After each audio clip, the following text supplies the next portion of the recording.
हेरे लिखल विधाता के केहन इडोर छै आ प्यार बदनाम इही सगरो सोर छै आ करबै जे प्यार हम ई कसूर किया होई छै आज करा दिल से चाही वह दूर किया होई छै।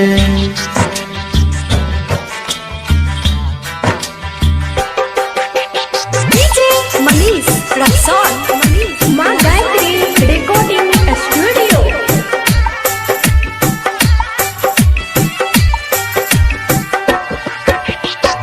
जहिया तोहर शादी है तो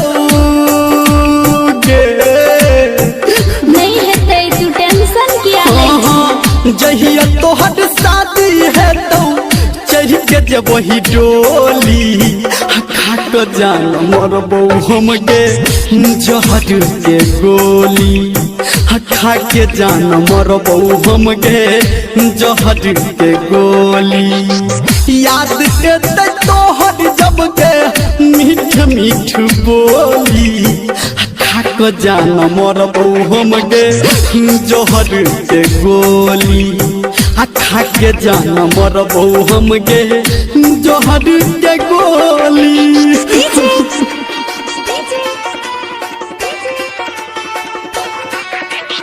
मनीष रक्सौल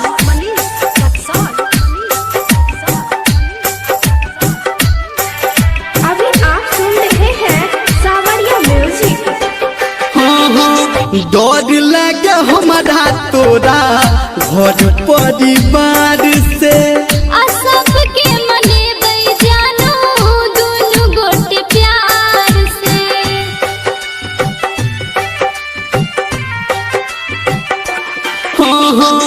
डर लगे हमारा तोरा घर परिवार से आ सबके मनेबै जानो दुनु गोटे प्यार से।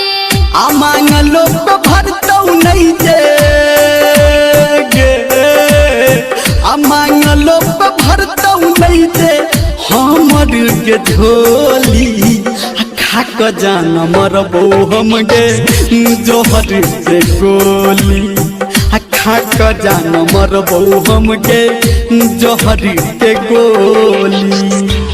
DJ Dipesh Yadav Murtujaapur DJ Manish Raxaul अभी आप सुन रहे हैं धर्मेंद्र निर्मलिया को।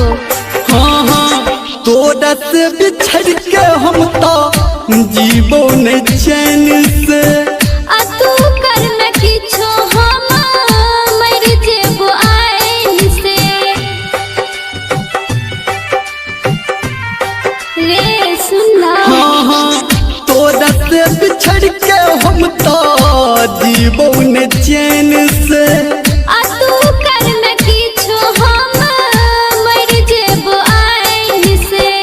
कहो धर्मेंद्र तोरा गे कहो धर्मेंद्र तोरा मुँह अपन खोली खा के जान मरबो हम गे जहर के गोली खा के जान मरबो हम गे जहर के गोली। Murtujaapur